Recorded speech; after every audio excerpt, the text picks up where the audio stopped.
Merhabalar, medya haber ekranlarında özel bir programla yine sizlerleyiz. PKK'nın yasaklı örgütler listesinden çıkarılmasına dair yürütülen kampanya çığ gibi büyüyor.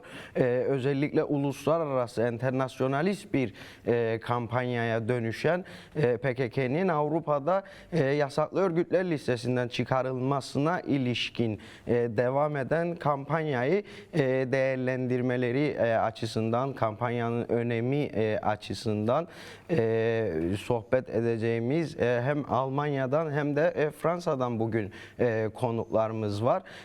Konuklarımızı öncelikle tanıtalım. Roland Meister, kendisi Almanya'da tanınmış bir avukat. Öncelikle ona merhaba diyelim. Welcome to our program, dear Roland. Thanks for joining us. Thanks. Also, welcome to all who are looking also to this program and to you. Thank you. Aynı zamanda Cyril Benyat, Fransız Komünist Partisi uluslararası temsilcisi de bizlerle.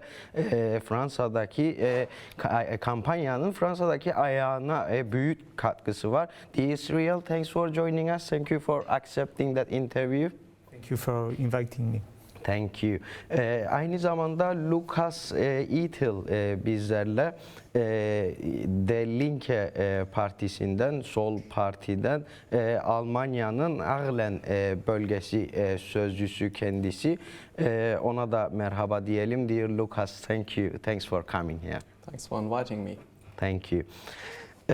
Öncelikle Roland Meister ile başlayalım. Dear Roland, we would like to start with you and I would like to mention the politicians' approach to the definition of terrorism and the issue of the PKK as well. So the politicians make changes on the laws, as you know, as a lawyer as well, but the minds of the politicians are changed by public pressure and their demands. How do we get the message across to the public in sufficient numbers so that delisting becomes an urgent issue on the political agenda? Yeah, at all we have to see what this banning of PKK 1993 had results.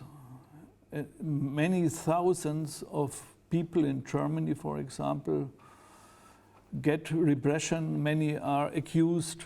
Many don't get asylum. Many are sending back to Turkey in torture.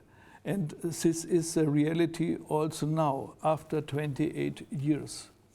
In European Union, we have also this so-called black list, the anti-terror list, and also on this list is PKK. And on the other side, we have the situation that the leader of the Kurdish movement of the Kurdish people, Abdullah Öcalan, is in prison, is isolating prison, and we remember, and all people who are in relationship to this question, he came in prison by an international complot, and also Germany was part of this complot and other European Union countries. On the other side, we have these problems at all in the Middle East, and we have the Kurdish movement. And the Kurdish movement stand for freedom, for liberation, for equal rights for men and women, and it was against these fascist organizations like IS or Daesh, and also against this racist and fascist government in Turkish. And in this situation, nobody who is with international law, with human rights law, understand why the party who is responsible for the progress in this situation is banned in Germany and is on this anti-terror list of a European Union and also in the United States.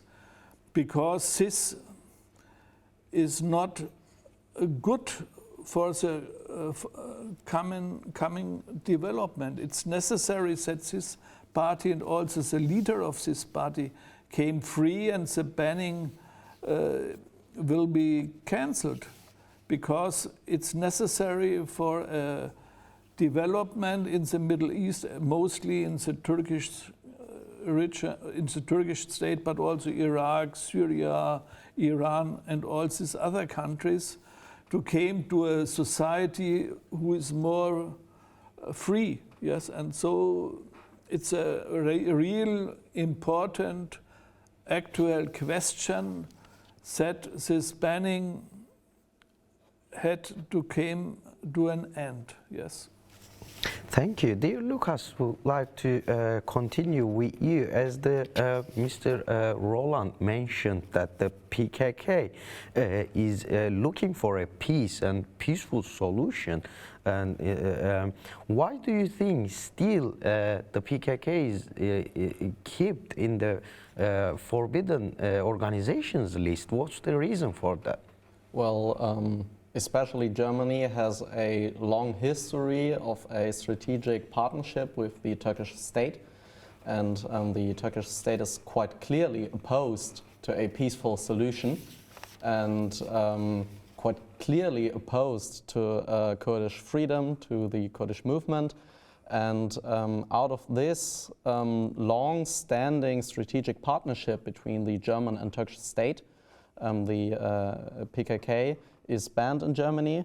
I think that's one reason, and another reason is that the German state is ideologically opposed to organizations who promote true freedom, who have a socialist outlook about the world, and who fight for equal rights. So it's on the one side this strategic partnership with Turkey, and on the other side the German state and the German government is fundamentally opposed to the goals of the PKK and of the broader Kurdish movement. So can we say keeping the PKK on the list is kind of a political reasons? Of course. Can you evaluate that little? Yeah, well, who's a terrorist and who's not a terrorist is obviously a political judgment, because while the PKK uses violence in its struggle, so does the Turkish state. Quite drastically uses violence. So it's a political question who you label a terrorist and who you label a legitimate fighter. And the German state has chosen the side of the Turkish state in this conflict, and therefore labels the PKK a terrorist organization, which in my view is a purely political question. Thank you. Dear Cyril, the campaign also, you have signed the signature campaign that have started recently. That this campaign also calls the EU to delist the PKK from forbidden organizations list. Could you please tell us a little more about this campaign and what is the importance of that campaign? Well, I think the objective of the campaign is quite clear. It's starting from delisting the PKK as a so-called terrorist organization, and I think that is a crucial point on the process of attaining peace and democracy, not just only in Turkey, but also all neighboring countries, and also a democratic necessity in Europe, because as the other guest mentioned, it's not normal that a body like the EU, like any independent individual state, should forbid a democratic organization which is representative of the Kurdish people and fighting for human rights and against terrorism on the ground. Also, dear Lucas was mentioned labeling the PKK as a terrorist organization. Do you think labeling PKK is also labeling the Kurdish people as well as a terrorist, especially on the diaspora in Europe? Kurdish people are facing really tough policies by the European governments. So how would you evaluate the labeling problem of the PKK? Well, I think the fact that they label PKK as terrorists allows for repression on any expression of opposition to the Turkish government, basically. And for example, I think it has concrete consequences on some Kurdish leaders in our countries who face deportation to Turkey, and we need political tools to expel them, to be deported to Turkey, where they will face imprisonment and torture. And also I may say on the French case that this justifies impunity for the murder of the 3 Kurdish women leaders that were assassinated almost 10 years ago in Paris. And still light hasn't been shed officially on this murder. So I think it serves as a cover-up and complicity to the policies of Erdogan in Turkey. Thank you. Dear Roland, also there was a Brussels High Court decision about the PKK. Do you think this decision can be an example for other European countries or any other institutions? How would you going to evaluate that decision? We also, as you remember, just before our program, we talked about that, and it's a very important issue. Our audience should really understand that. So if you can explain us if the decision of the Brussels High Court will be as an example for other countries. Yes, you know, we have on one side, we have this so-called anti-terror list, and PKK was on this list mostly by the influence of the German government. We know it by different documents. And at all in different European Union countries, there are repression against Kurdish people and Kurdish organizations. But on the top is Germany. In Germany, we have thousands, over the years, thousands of different trials against Kurdish people, so-called caters of PKK. And what's terrorism? Yes, Germany and the European Union said PKK is terroristic. But what is meaning with it? It's Kurdish organizations are helping the Yazidi.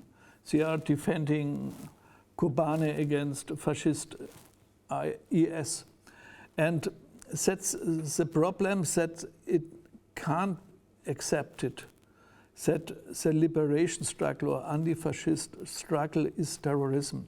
And in this manner, the decision of the Belgian High Court about accusations against different Kurdish people is very important. We know that the international law said armed conflicts in which peoples fight against colonial rule and foreign occupation, as well as against racist regimes in the exercise of their right to self-determination, is legitimate. And this is the main question. Germany or the European Union said, yes, we are the judges who said the struggle against this fascist government in Turkey is terrorism. But in reality, people know, yes, you say from the women in Paris, but I say also the attacks against Kurdish people in different cities, in Diyarbakir, in Ahmed, in Sur, and people are killed, and poisoner is used. This is terrorism, and so it's not international law what they are using. International law is, for example, that was a court in Belgium is saying armed struggle for liberation against fascist dictatorship, against racism is not terrorism, it's justified. And that's one of the main questions we have to say also in this campaign. Exactly. So can we make it more clear that the Brussels High Court decision is taking the international law as a basis, but still in Germany we can see the court's approach is a different way, just to underline it. Yes, the decision in Belgium is based on European Convention on Human Rights. It's based on different international resolutions of United Nations, and it's in the history always important, for example, for South Africa. The resistance against the racist government in South Africa was legal. And also the resistance of the Kurdish people and other Arabian or Turkish people who are against this dictatorship is also justified. And what Germany is doing, and also the German courts, in some trials against Kurdish people or against DKPML, we bring in the trial this decision of Belgium. We make translation, we bring inside.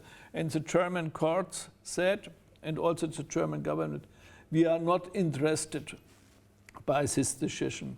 But it means we are not interested to international law, to international human rights law, to international resolutions who are supporting anti-fascist struggle, who are supporting the freedom fighters, for example, who were defending Kobane against IS.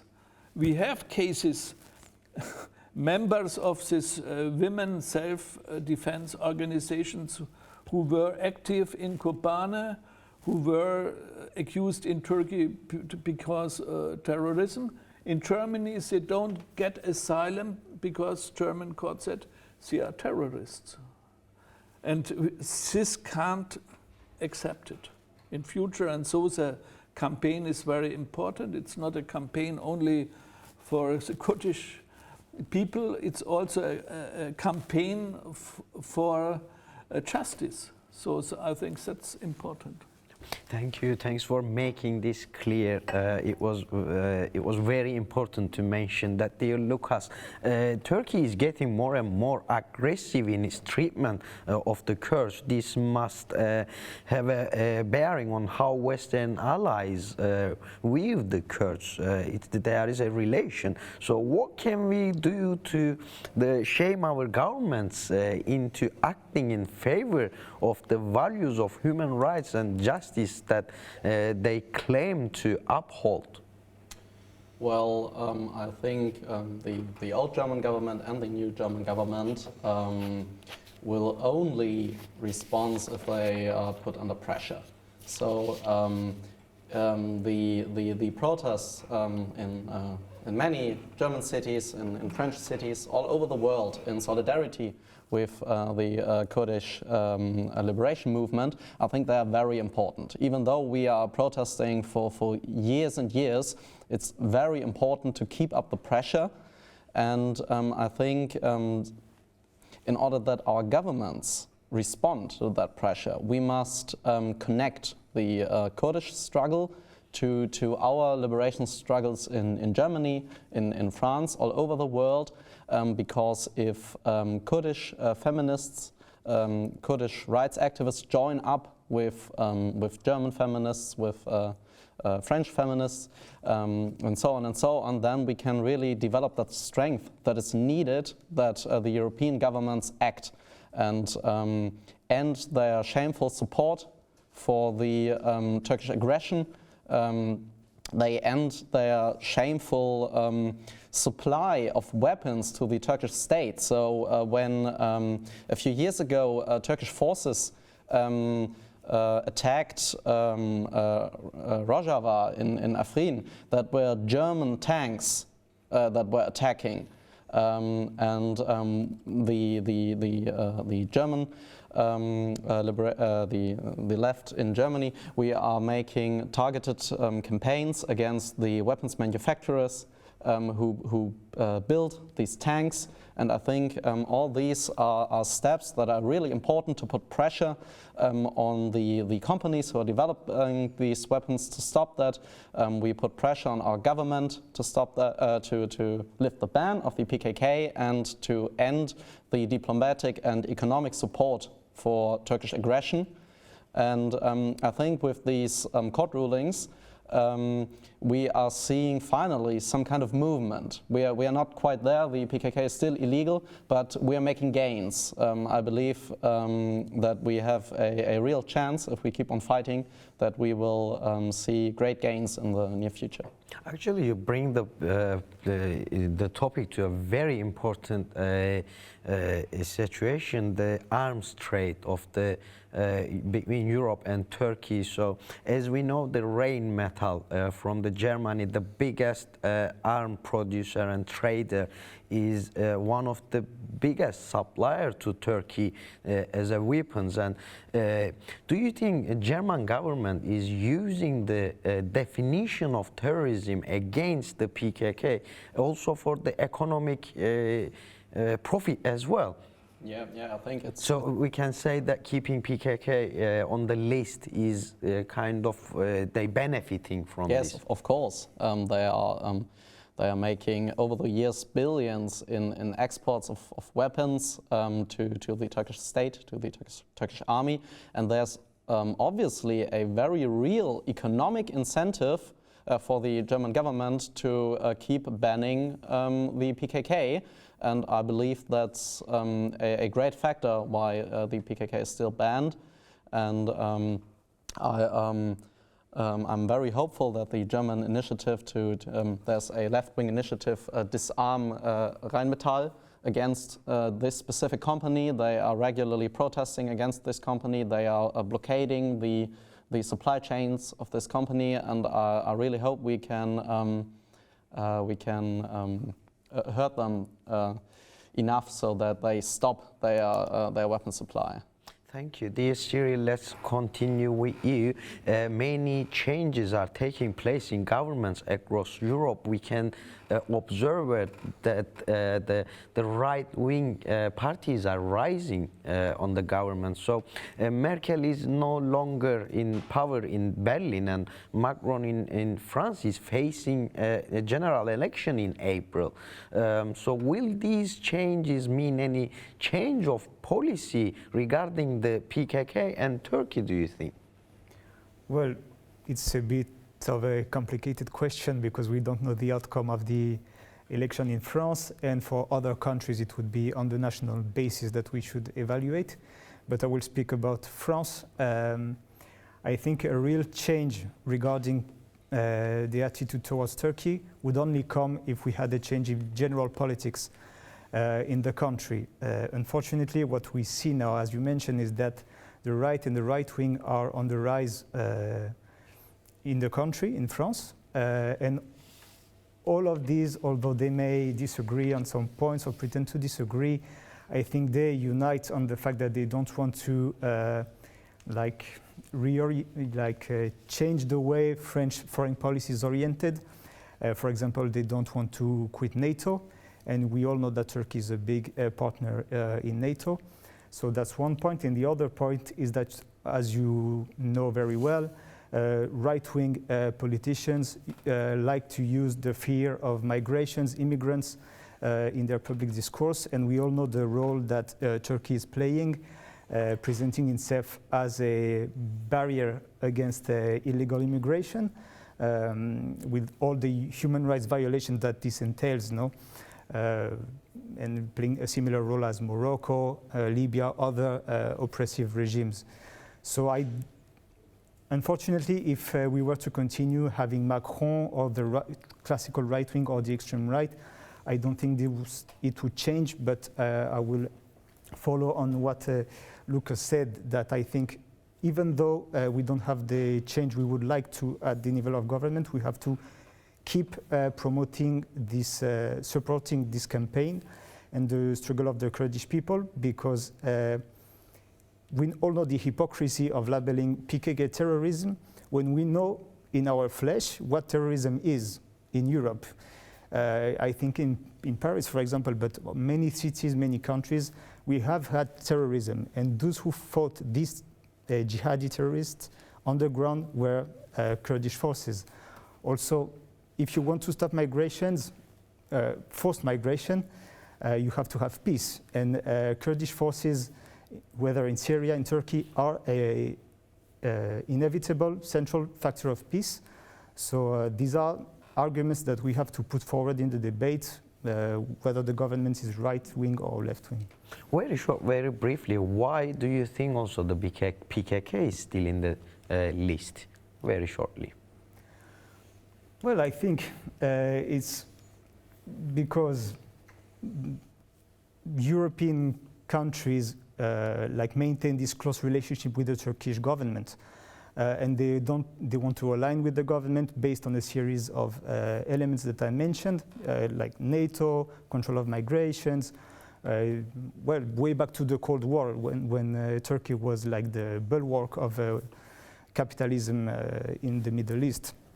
So I think it's mainly based on aligning with Turkish government's interests that they want to promote this, and also based on the fact that, you know, there's many Kurdish people in our countries, Germany, France, and many of them engage in national civic life, also promoting values of equality, of democracy, and that's not something that our governments want to grow in society also.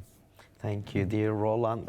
Let's carry on with the Kurdish leader Abdullah Öcalan's situation, the relation of the keeping PKK in forbidden organizations list and keeping Kurdish leader Mr. Abdullah Öcalan under hard isolation. How would you going to evaluate that? Do you think this is two sides of the one same problem? Clearly. I say something about South Africa, and in South Africa it was also a question that the leader of the struggle came free.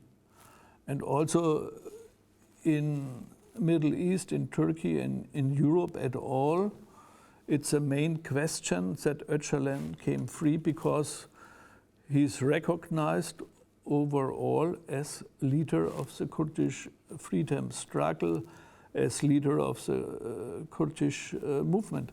And it's necessary that he came free, and there is a possibility to speak with him on equal base. That is a possibility that he can speak, for example, in Brussels by European Union. And you said also diaspora. In Germany, we have more than 1 million people who have Kurdish background. Yes, it's a big part of the population, also in other European countries. And these laws, these decisions of the courts in Germany, this listening the PKK on the anti-terror list in European Union, it is also a racist attack against an important part of the population here in Germany. In July 21, for example, the Congress of the Kurdish European Umbrella Organization, KCDK Europe, which is active in all European Union countries, was prohibited in Germany. I'm the lawyer of this organization. And the German police and government said, yes, this organization is PKK. It's an attack against fundamental human rights. The right for organization, the right to speak free, and to make an end for it. I think also it's necessary that the pressure on street of organizations, the resistance at all, is necessary to become stronger. Because it's necessary not to forget, we have a new government, and the new government makes some, said, yeah, we want to make some things better. But I never forget that also a government of Social Democratic Party and the Green Party was also responsible for banning PKK. It was also responsible for new trials against so-called caters of PKK. So we have to make pressure at all, and we have to use all legal possibilities to attack this illegal this decisions of European Union, and also mostly from Germany, say are not with international law. That we have to say, but at all we have to make also pressure against it. No? Thank you. Dear Lucas, dear Roland has mentioned putting the pressure on governments is very important because as we can see, the keeping PKK in the forbidden organizations list and keeping Mr. Abdullah Öcalan under isolation is related, and it's both side of one coin, we can say. So according to that, I would like to I would like you to underline if lobbying politicians, doing petitions, making protests, writing articles and making speeches have not been enough to bring about the required changes. Can you suggest any other actions that can be taken to take off the PKK from the list? Well, I believe that the current strategy of the petition we are talking about and of protest, that's a strategy that can work if there's enough participation, enough pressure. But I believe that we have a big problem currently, specifically in Germany, that the Social Democrats and the Greens are in government, and therefore will support their government, will support the party, the whole party, the local structures of their parties will support their government. And I have already experienced that the participation of Social Democrats and Greens in the Kurdish solidarity movement is declining because they're supporting their government who is banning PKK. And so that's a problem we have to overcome. And I believe that, obviously I believe that a greater parliamentary representation of the left party would help, but that won't be enough. So I believe that if we make the question of Kurdish liberation, if we can take this question in the other progressive movements in Germany, then we can build enough pressure. So when German workers are assembling, when they are fighting their struggle in Germany, they should always be in solidarity with the Kurdish workers, with the Kurdish movement. And if we are able to connect these movements, these fights, then the German workers, they benefit, and the Kurdish movement benefits. So if we join forces, we might be strong enough. Thank you. Dear Cyril, as the Lucas also mentioned that it's very important to explain the PKKs, why they're fighting to the worker class as well, working class people as well. So after all these years of campaigning, how closer do you think we are to achieve delisting the PKK from that list? Well, hopefully we will achieve that goal soon. However, I think, and that's one of the goals of labeling an organization terrorist, is that it excludes you from the democratic field. And it's also like a stain mark that you can put on an organization since 9/11, 2001 now mainly. And we all know that when you will go to the public in general and say, that's a terrorist organization, people who are not well informed will automatically think that, okay, they will put bombs in public spaces, etc., etc., and they will not think a lot about it. They will all, immediately demonize the organization. So I think, and that's an effort we have to make on the long run, no? Changing this view of public opinion that no, PKK is not a terrorist organization, it does not attack civilians, it fights for human rights, it is a partner for peace in the Middle East, in Turkey, in other countries. And I think this takes time, but this is the key, I think, to achieving the delisting. And also another one is to directly, you know, put our governments facing their own contradictions. Okay, you say PKK is a terrorist organization, but a few years back you were supporting them in Rojava, fighting IS. So there's a contradiction. Can you explain us why these double standards? And I think these are, like, you know, some tools we have to use to achieve the goal. Just before we move the last part of our program, I would like to ask you if there is anything else that you would like to add on, any evaluation about the delisting the PKK campaign? Me? Yeah.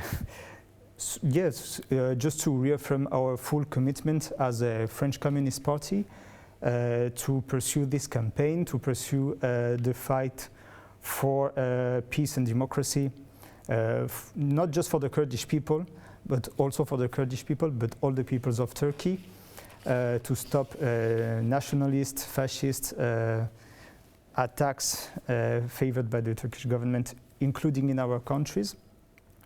And I think a few days back was a big protest in Paris to claim justice for the 3 fighters that were assassinated in our city. And I think we see that in these spaces we can gather more people than before. And so that's a glimmer of hope to keep us going in that direction. Thank you. We will get back to you to get your message. Lastly, dear Roland, is there anything else that you would like to add on that I didn't ask and you would like to mention before your message? You can. Yeah. I think it all. I remember 1993. There was a ban, and in Germany, yes. And the German government thought, so this problem can be solved. But in reality, the Kurdish movement in Germany and in European Union is getting stronger. And not only in Germany or in European Union, also in the Middle East. If you are looking, I speak with, for example, some friends, Kurdish friends, now they are back in Iraq. And they said to me, look, the Kurdish movement is strong now in Syria, in Iraq, in Iran, in Turkish. Kurdish people are part of parliament, and so on and so on. The banning didn't reach the aim, yes, and that's also one conclusion. I think the Kurdish people is getting stronger also in the struggle against the bans, against listening on this so-called anti-terrorism. And I think it's time now to end this procedure, to end this ban, to end this listening on the anti-terrorists, to come to a dialogue, to a discussion about the further development also in the Middle East, also in the European Union, because this banning of PKK and this listening on this anti-terrorist is not only a thing who is related to PKK, it's also related to the Philippine Communist Party, who is struggling for freedom. It's used against international solidarity. And this is also a big reason why it's necessary to end this. On the other side, we need to free Öcalan on the same reason like it was necessary to free Mandela in South Africa. It's time, it's really time, and so it's good that you are starting this campaign, and it's full with my heart. I'm can be part of this campaign. So very shortly, very shortly, can we say to start the peace process in the region, as a first step, the PKK should be delisted and Mr. Öcalan should be freed? Can you evaluate that very shortly, please? There is no possibility for a peace procedure, for a peace process in Middle East and these countries without the freedom of Öcalan, without end of banning PKK and other Kurdish organizations in European Union and Germany. That's clearly. Thank you. Dear Lucas, is there anything else you would like to add on before I get your message? Well, I would add that at least I believe, to spread a bit of an optimistic message, at least in Germany public opinion is shifting and has shifted in the past few years. I know it's basically a new consensus that the struggle of the Kurdish people is legitimate, and in the political sphere, in my experience in the last few years, even the conservatives locally don't argue against the Kurdish liberation movement. They just say nothing about it because they have no arguments left, they have no credibility left, and the general public, if they know about the conflict, are, in my experience, overwhelmingly supportive of the Kurdish people, and that's why I'm optimistic about our struggle. Thank you. Let's move on to what is your call to the international institutions, EU and UN, also USA, about delisting the PKK, and how can the Kurdish community can support the campaign in diaspora as well? Very short, very briefly. Me and my party are calling for freedom for Mr. Öcalan and for the delisting of the PKK, and I believe with this campaign, with this clear message, with clear demands, if we go out to the people of Europe, we collect signatures, we inform about this campaign, if we all participate in this, I believe we can make a real difference, put real pressure, and maybe win our demands in the near future. Thank you, dear Cyril. What is your message lastly? My message is that we should keep on the track of international solidarity for delisting the PKK, as you mentioned, as a necessary step towards democracy in Turkey, freedom for the Kurdish people and peace for the whole region, but also keep on fighting for everybody that's fighting for democracy and social justice in Turkey, whatever their way of struggling to achieve it. Thank you, dear Roland. It's been long years that you following up the PKK listing processes and everything. So I would like to ask your call to the international institutions and EU, UN as well about delisting the PKK, and your call to the Kurdish community in diaspora. At all, I think it's time to lift the PKK ban and all other repressions and sanctions, because it's necessary for the further development, not only for the Kurdish people, also for the struggle for freedom.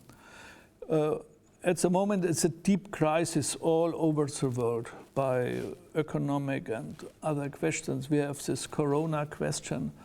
And in this time, the development in Rojava, the struggle for freedom there, what is in reality developing there, it's a sign of hope. And this is also a reason why it's necessary to end this PKK ban. And for me, I think it's also necessary that in Germany especially, there had to be an end of these trials against Turkish and Kurdish freedom fighters.